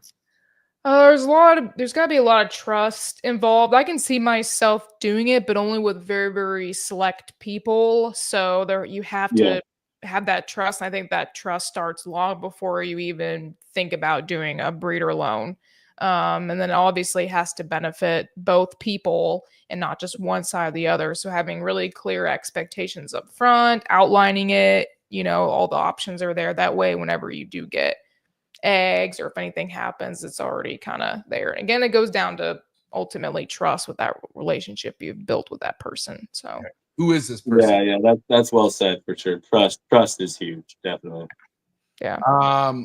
All right, Krista, what do you got? Wrap up question for Josh. You've answered a lot. I had one and kind of has been answered. I always find it interesting going back to see what you could change or do differently. I know you talk maybe not so much pastel or butter, but is there anything else in, you know, that you've developed it, or if not, you know, how do you see yourself working in the future to dive in a little bit more, develop your brand? You know, that. I'm really kind of happy with how I've kind of paved my way through this so far. Just kind of doing my own thing, having fun. You know, I'm working with what I like. I've bought what I like, and I've produced what I like. You know, that's pretty much it. I think, you know, to your question, I put too much emphasis on pastel and butter. I probably could have been more strategic in my male purchases too, specifically. I probably could have or should have bought more powerful males than I did. And that's something that I'm, you know, moving forward, you know, definitely not going to make that mistake again. Yeah, I made some choices with males. I could have waited longer to do it. I mean, it worked out in the end, but I could have done like back to my original kind of investment, buying a killer clown at DG male probably wasn't the best call. Yeah, you know, but he did great for me. I bred him once. He made me 2 amazing, very high quality pastel DG clowns, and you know, he's gonna be a forever pet. I'm not gonna get rid of him. He's gonna live his life out with me. for sure. Yeah, that's what's up. Mm-hmm. Well, shit, man, good episode. I appreciate this. Yeah. We gotta hit you with the hot seats though before I let you go. Yep. Krista, why don't you why serve him with the hot seat questions that I give? Why don't you come up with like 3? One has to go fucking in honor of Big E tonight. I got some. All right, cool. I got some, but we always find it confusing which one has to go. So I'm gonna do which one you want to keep. Okay. All right, which one I want to keep? Because he always does. Oh, which one's gotta go? Yeah, I've noticed there's been some but there's always confusion. Yeah. At least by confusion there for sure. At least by the third one, the people are saying what they want to keep, not let go. Yeah. Yeah. All right, so all right, here we go. Fire away. All right, guys. Oh, what are you doing, Chris? I thought I was going first. No, dude. When the fuck does that ever happen? Because it's When Big does that C ever happen? on tonight. No, I'm just kidding. Dude. They go. Dude, Krista, hot seat questions coming in hot. Okay. All right. The quicker the better, Josh. This is how these are ran. Yeah. Guys, get the likes up right now. Hot seat questions for the homie Josh. Josh, you ready? Do it. All right, coming in hot. Frozen thought or live? Both. I'll go live. Thank you, dude. Oh, I thought I was gonna have to explain. I know. I knew you were gonna like that. All right, let's go. 8 cut or no cut? Cut. On what day? 58 generally. Red Chondro Neo or yellow Chondro Neo? You're gonna love this one. Yellow. All right, respect. Why? Because I really like the root types, and the majority of the root types are yellow neos. So you're a locality guy. Not really a locality guy. That's just kind of what I grew up with. You know, the designers I really appreciate for sure. They're unreal. But, you know, in my opinion, a classic high white with some blue aru is really like the quintessential GTP to me. Not mad at that answer at all. All right, moving forward. Pre-first shed meal or post-first shed meal on a baby ball python? Post. Yay imports or boo imports? Yay. To spray or miss the ball python or to never spray and miss the ball python? No, spray. Yay sports or boo sports? Yay sports. Favorite sport other than golf? I would say to watch football. Nice. Okay. Favorite football team? Oh, this is gonna be Grew, good. grew up a Raider fan. My dad had season tickets. I was been a Raiders! Yeah. Thank you, dog. Oh, Yeah. Guy I work for has a minority stake in the Raiders currently. I gotta roll with the Raiders. All right. That's what's up. Steak or fish? Steak. Favorite cut of steak? A New York strip. Yeah. Yeah. Van You know, prime Halen, rib's the popular answer. New York strip for me. Van Halen or Sammy Hagar? I'm not a fan of really either. Van Halen. All right, cool. You know Van parties harder, so let's go. Yeah. West Coast rap or East Coast rap? West Coast. Favorite West Coast rapper or rap group of all time? I'll roll with Tupac. All right, that's what's up. All right, little word association. Say the first thing to come to mind. Milk, Cookies. substrate, Coco. stuck shed, Humidity. number one shipping in the reptile game. Ooh, that's a new one. I don't have experience with many, but I'm definitely going Morph Market. All right, hey, that was not pre-planned. I was scared on that one. I was like, oh Yeah. shit. Hey, No, all right, I've only shipped a few, but I'm going Morph Market. How could you not? You know. exactly. Thank you so much. All right, Instagram trolls. Don't pay attention. Smart. Last but not least, and then Krista, get ready because you're coming up. Coolest reptile network in the world. Trap Talk. Go ahead, Krista. Now you can go, okay? Okay, one staying. Desert ghost or clown? Oh gosh. That's a big one. That's the foundation. Desert Ghost. Ooh, snap. Yeah. Okay, clown's going. All right. Yeah. I love DG. Yeah, respect. Monsoon or puzzle? Monsoon. Okay. Wow. Keep moving. I like take my time. Okay. Lace or questions. chocolate? Gosh, you're asking some good ones. Ready? Okay, I'm ready. She's just slow, but she's ready. I'll go lace, even though I love chocolate. I think lace has some long legs, and I look forward to exploring that gene some more for sure. Damn. Okay, super chocolate DG clown or xanthic DG clown? You're coming with it. I'll go xanthic DG clown. Wow. Yeah, that combo is amazing. Fuck. The only one I got. What's your favorite Tupac song? Since that's your favorite rapper. I'll probably say hit him up. Hit him up. Hit him up. I only know the Your Mama song or Dear Mama. I like Hail Mary a lot too. Krista, next time you hit Trap Talk, you better know at least 2 more fucking Tupac songs. Okay? You've known Dear Mama for a year now. This is crazy. Like we gotta like. I'm gonna YouTube you, hit him up, and you gotta listen to that tonight before you go to bed. All right? Yes. Yeah. There's too many for sure. Yeah. All Eyes on Me. Yes, the whole album. Shit. Yeah, the whole album exactly. Machiavelli. Oh, Yeah. change my life. 2 of America's Most Wanted. America's Most Wanted, man. Oh my god. I tried to get her on Bone Thug the other day, and she wasn't really connecting the dots on Bone Thug, but she will. Yeah, no. First of the month. Hey, dude. Honestly, it was a pleasure to finally getting to meet you. To know that there Likewise. Thanks for having me. Yeah, I'm looking forward to have you back someday. Where can people follow your work? Instagram's the best place. Yeah, I'd say Instagram from now. I have a Morph Market account kind of set up, and it's not finalized yet, but I'll be listing a lot of stuff here shortly. I gotta get the ball rolling on that. But yeah, Instagram predominantly for sure. All right, I'll put all the links to your plugs in the description below. Make sure you guys go give him a follow. But give it up! It's a wrap for the homie Josh, ladies and gentlemen. I appreciate you. Thanks for having me on. That was a lot of fun. Have a good night, man. Appreciate Have a good night. Later. Those were good questions. Those were good. Just a little bit quicker next time, okay, sis? Okay. Like that. Okay. I almost thought you were just done. You were like, you answered one, and you're like, Well, because I mean, I gotta ask. I only have a few to ask. I gotta ask the right ones. I'm a thinker. I also don't want to cramp your style. Like I said, you already have the cats. I get it. That dog out of control. Don't ever have that happen again. I ran over her tail with my chair on accident. Wow. I didn't know she was behind me. Okay, great. You abused your dog on the live tonight. I guess so. I feel bad. High pitched. Of course, it would happen to a cat, right? It has to happen to a dog. Yep. Just kidding. Hey, no, this is a good episode. What'd you think?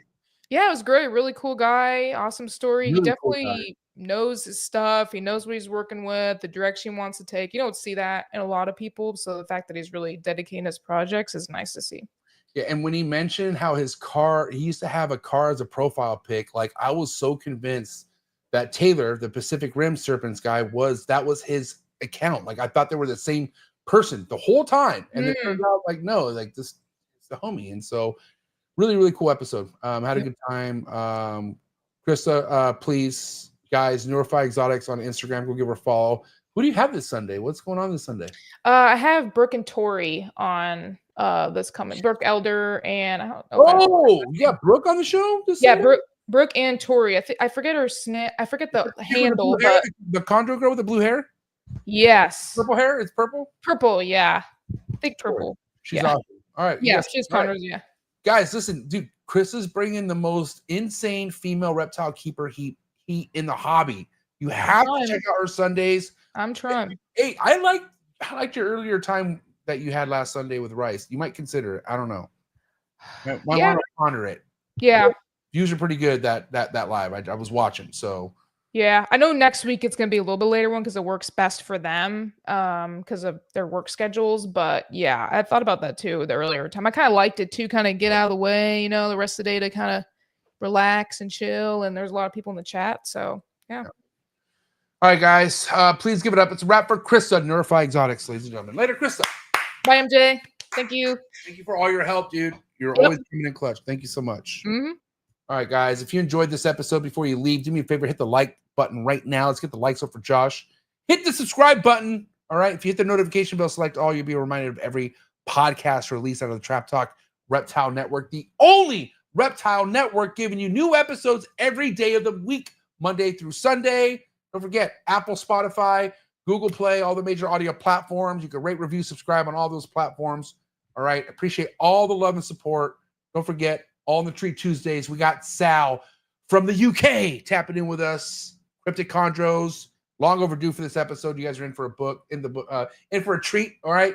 And of course, set your reminder for Thursday night. Me and Bob Vu, one-on-one Bob Vu. Him and I are going to discuss one-on-one Palm Street. Can it potentially ruin this hobby, and how? Dude, you guys need to tap into this for sure. The truth is undisputed, and I'll catch you guys here tomorrow night on the Tree Tuesdays, but that's all we have tonight for episode 619, New Breed on the Block. Catch you guys here tomorrow, and I'm out.